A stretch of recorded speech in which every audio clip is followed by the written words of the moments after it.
នៅពេលដែលរុស្ស៊ីខិតជិតដល់ដំណាក់កាលដ៏ក្រៀមក្រំមួយលោកពូទីនបានបង្ហាញពីទំនុកចិត្តប្រទេសរុស្ស៊ីកំពុងខិតជិតដល់ដំណាក់កាលដ៏អាក្រក់មួយនៅពាក់កណ្ដាលខែមករាក៏ប្រតិបត្តិការយោធាពិសេសរបស់ប្រធានាធិបតី Vladimir Putin នៅអ៊ុយក្រែននឹងអូសបន្លាយយូរជាងសង្គ្រាមនៅរណសិរ្សបូព្រាដែលបានចាប់ផ្ដើមដោយការលុកលុយរបស់អាល្លឺម៉ង់លើសហភាពសូវៀតក្នុងខែមិថុនាឆ្នាំ1941និងបញ្ចប់ដោយការដួលរំនៃទីក្រុងប៉េឡាំងក្នុងខែឧសភាឆ្នាំ1945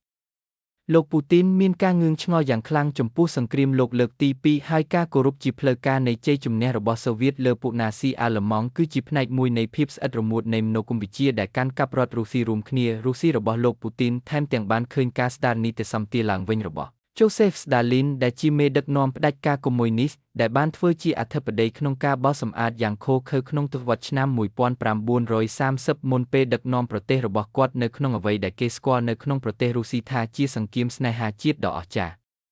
ប៉ុន្តែជិត4ឆ្នាំបន្ទាប់ពីការលុកលុយពេញលេញរបស់អ៊ុយក្រែនជ័យជំនះយ៉ាងដាច់អហង្ការលើទីក្រុងខៀវបានគេចផុតពីមេដឹកនាំវិមានក្រឹមឡាំងប្រទេសរុស្ស៊ីគ្រប់គ្រងប្រហែល20នៃទឹកដីអ៊ុយក្រែនសង្គ្រាមត្រូវបានគេប៉ាន់ស្មានថាបានធ្វើឲ្យទីក្រុងមូស្គូមានអ្នកស្លាប់និងរបួសជាង1លាននាក់ហើយប្រហែលជាការប្រឈមមុខដ៏ធំបំផុតចំពោះគោលបំណងនៃសង្គ្រាមរបស់ពូទីនលោក Volsky ប្រធានាធិបតីអ៊ុយក្រែននៅតែជាប្រធានាធិបតី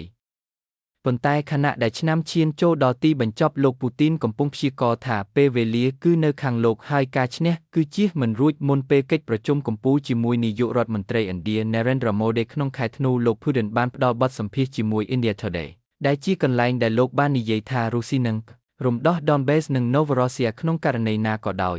យោធាឬមធ្យោបាយផ្សេងទៀតដោយការកើនឡើងទ្វេដងលើការទាមទាររបស់គាត់ដើម្បីទទួលបានតំបន់ទាំងអស់នៃអ៊ុយក្រែនដែលរុស្ស៊ីទាមទាររួមទាំងតំបន់ដែលកងទ័ពរបស់គាត់មិនបានគ្រប់គ្រងដោយកម្លាំង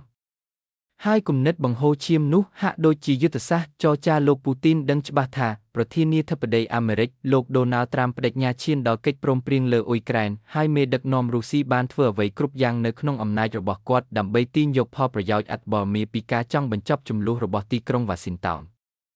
នៅក្នុងសន្និសីទសារព័ត៌មានចុងឆ្នាំរបស់គាត់ប្រធានាធិបតីរុស្ស៊ីបាននិយាយថាប្រទេសរបស់លោកបានត្រៀមខ្លួនរួចជាស្រេចនិងមានឆន្ទៈបញ្ចប់ជម្លោះដោយសន្តិវិធីប៉ុន្តែមិនមែនដោយគ្មានអួតអាងថាកងកម្លាំងរបស់គាត់កំពុងក្រោលទៅមុខពាសពេញជួរមុខនោះទេហើយពីរបីថ្ងៃក្រោយមកនៅក្នុងសុនត្រកថាតាមទូរទស្សន៍ប្រពៃណីរបស់គាត់នៅថ្ងៃចូលឆ្នាំសកលលោកពូទីនបានជំរុញឲ្យប្រជាជនរុស្ស៊ីគាំទ្រវីរបុរសរបស់យើងដែលកំពុងប្រយុទ្ធនៅអ៊ុយក្រែនដោយបន្ថែមថាយើងជឿជាក់លើអ្នកនឹងនៅក្នុងជ័យជំនះរបស់យើងហេតុផលរបស់ពូទីនសម្រាប់ការព្យាករណ៍ថាមានភាពស្វាហាប់គឺច្បាស់សម្រាប់ការចាប់ផ្ដើមមេដឹកនាំវិមានក្រឹមឡាំងអាចមើលថារណសិរ្សលោកខាងលិចដែលបានបង្រួបបង្រួមដែលគាំទ្រទីក្រុងខៀវបានបង្ហាញពីការបាក់ឆ្អឹងយ៉ាងធ្ងន់ធ្ងរបន្ទាប់ពីលោក Trump ចូលកាន់តំណែងកាលពីខែមករាកាលពីខែកុម្ភៈអនុប្រធានាធិបតីអាមេរិកលោក J. Vance បានធ្វើឲ្យមេដឹកនាំអឺរ៉ុបភ្ញាក់ផ្អើលនៅក្នុងសន្និសីទសន្តិសុខទីក្រុង Munich ជាមួយនឹងសុនត្រកថាមួយដែលបង្ហាញពីសម្ព័ន្ធមិត្តឆ្លងអាត្លង់តិករបស់ទីក្រុង Washington ទស្សនីយភាពនោះត្រូវបានបន្តដោយការស្លៀកពាក់ជាសាធារណៈរបស់ Zelensky ដោយ Trump និង Vance នៅក្នុងការិយាល័យរៀងពងក្រពើ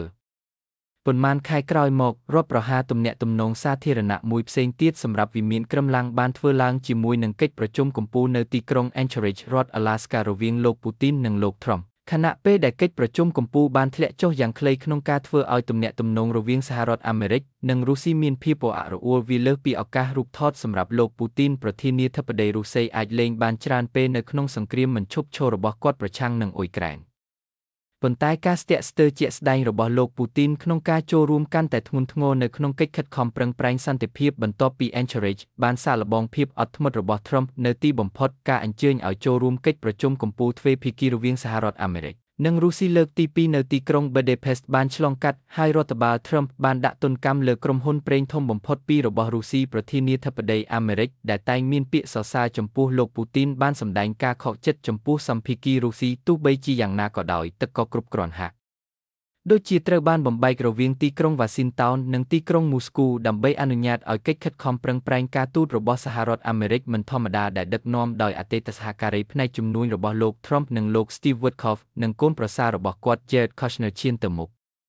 បន្ទាប់ពីដំណើរទស្សនកិច្ចរបស់លោក Witkoff និង Kushner ទៅកាន់វិមានក្រឹមឡាំងនៅដើមខែធ្នូ ភាពច្របូកច្របល់នៃការទូតកម្រិតខ្ពស់ដែលពាក់ព័ន្ធនឹងលោក Zelensky និងមេដឹកនាំអឺរ៉ុបបានកើតមានឡើងជាមួយនឹងការពិភាក្សាជាច្រើនអំពីការដាក់ចេញនូវចំណុចល្អនៃកិច្ចព្រមព្រៀងសក្តានុពលមួយ។